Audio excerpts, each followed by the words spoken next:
Olá, hoje é quinta-feira, 22 de dezembro. A votação do pacote do governo Sartori na Assembleia Legislativa é o assunto do quadro Fatos Políticos de hoje. Passo Fundo agora está autorizado a fazer a gestão florestal no município. Vamos falar desse convênio firmado com o governo do estado. Por que é preciso uma mobilização maior para a doação de sangue nesse período de férias? E ainda um aluno da UPF que está se destacando no atletismo em nível nacional. O Canal de Notícias está começando com essas e outras informações. Então fique com a gente, porque aqui você encontra mais conteúdo.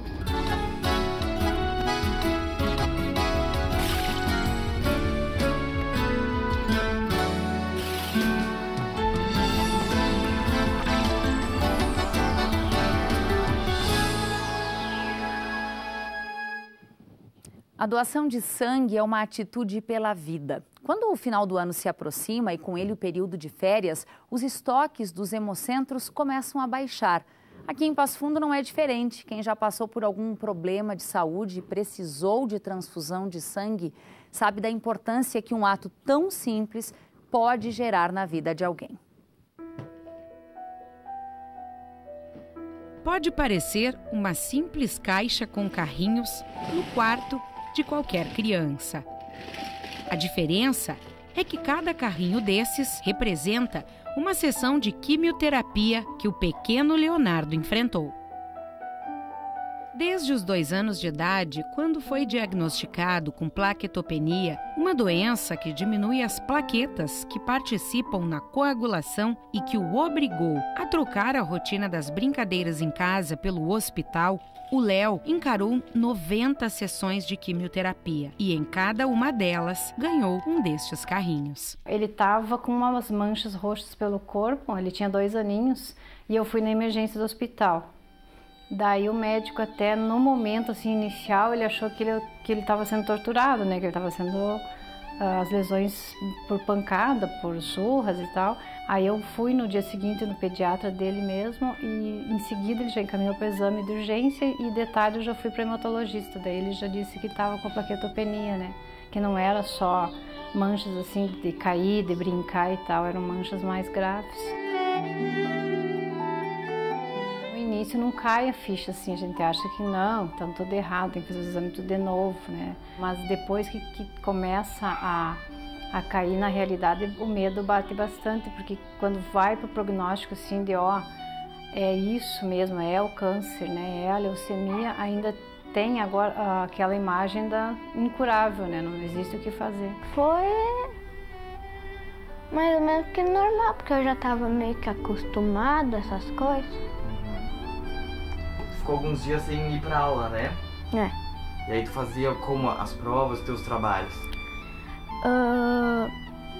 Sempre que a professora ia lá, às vezes ela levava os trabalhinhos e tudo corrigido e que eu fazia lá e entregava para ela de volta. Teve períodos, por exemplo, que nós passamos Natal, quero ver, um Natal e 2 Ano Novo no hospital, eu e ele. Aí teve períodos que a gente saiu, deu uma fugidinha no aniversário, passamos durante o dia em casa, à noite volta para o hospital. A formatura da Mana ele não foi.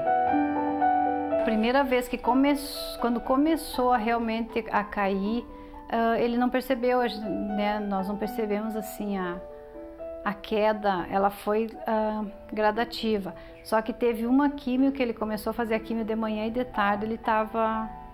aí ele começou a arrancar os cabelos, né, com as mãos e começou a fazer lesões na cabeça. Daí a gente lá dentro do hospital mesmo, o enfermeiro veio e rapou a cabecinha dele. Quase sempre que eu internava, eu levava o notebook, o play lá. Daí eu jogava, brincava também.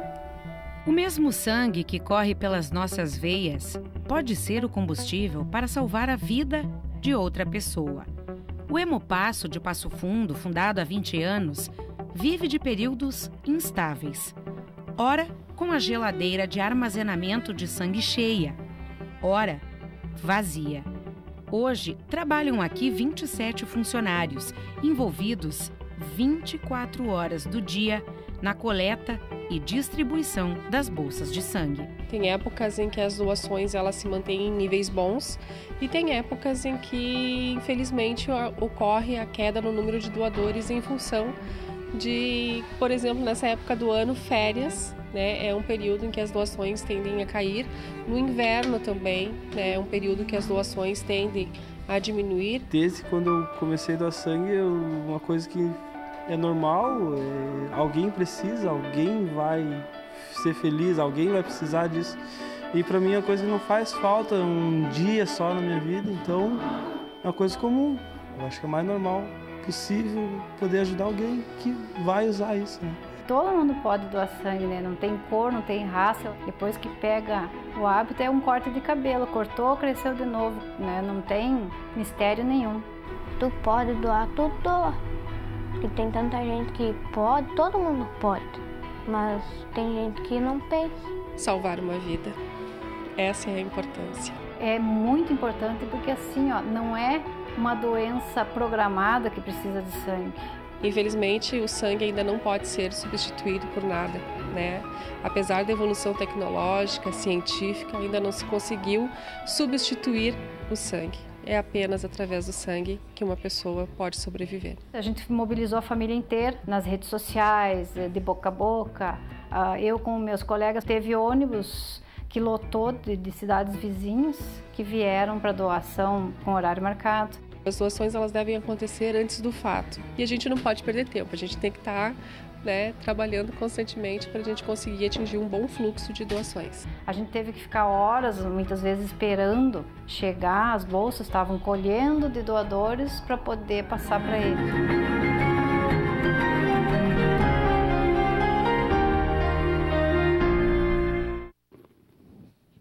E olha, quem quiser multiplicar a vida doando sangue, o Hemopasso de Passo Fundo, ele atende das 8 horas da manhã até 1h30 da tarde, sem fechar ao meio-dia. O endereço e o telefone são estes que estão aparecendo aí na tela.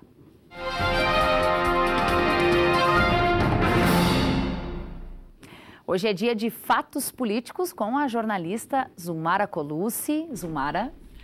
Em meio a rebeliões de presídios, há confrontos entre servidores públicos e policiais militares, em meio a pagamentos de salários atrasados e na expectativa de receber pelo menos metade do 13º, em meio a um Estado que perdeu sua capacidade de investimento por gastar mais do que arrecada, a Assembleia Legislativa vem aprovando desde segunda-feira, pouco a pouco, o pacote de 40 medidas do governo do Estado. Já foram aprovados os projetos que extinguem 8 fundações e 2 autarquias, o que representará aí 1.200 demissões. Até agora foram mais de 40 horas de sessão plenária desde segunda-feira. A segunda sessão de terça para quarta-feira durou 18 horas, a maior da história do Parlamento Gaúcho. Zumara, e a votação desses projetos, ela deve ser concluída ainda hoje? Olha, Thaís, no começo da tarde, uma reunião de líderes deve definir a ordem da pauta, mas muito provavelmente a Assembleia não consiga vencer a pauta do pacote e será convocada extraordinariamente para votar os projetos na próxima semana. Na lista de projetos tem pelo menos outros 2 polêmicos. Um deles muda o cálculo de repasse do orçamento que cabem ao Judiciário, Legislativo, Ministério Público e Defensoria Pública.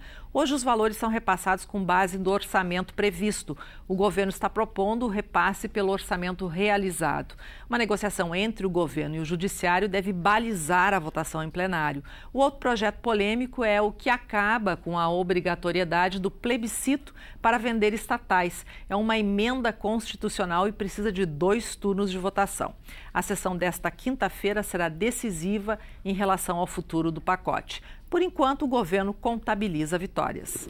Obrigada, Zumara, pelas informações. Bom trabalho, boas festas de final de ano. Para você e para todos, Thaís. Obrigada. Bom, e para quem viaja de avião, é bom ficar atento. É que a Azul Linhas Aéreas reduziu os horários dos voos de Passo Fundo para Porto Alegre. Com a redução, a Azul manteve somente os voos de final de tarde. O avião parte de Porto Alegre às 5 horas da tarde e chega em Passo Fundo às 6 da tarde. O mesmo voo retorna para a capital às 9h53 da noite, com chegada a Porto Alegre por volta das 11 horas da noite. Força e superação. Depois do intervalo, a gente mostra um exemplo no esporte. Nós já voltamos.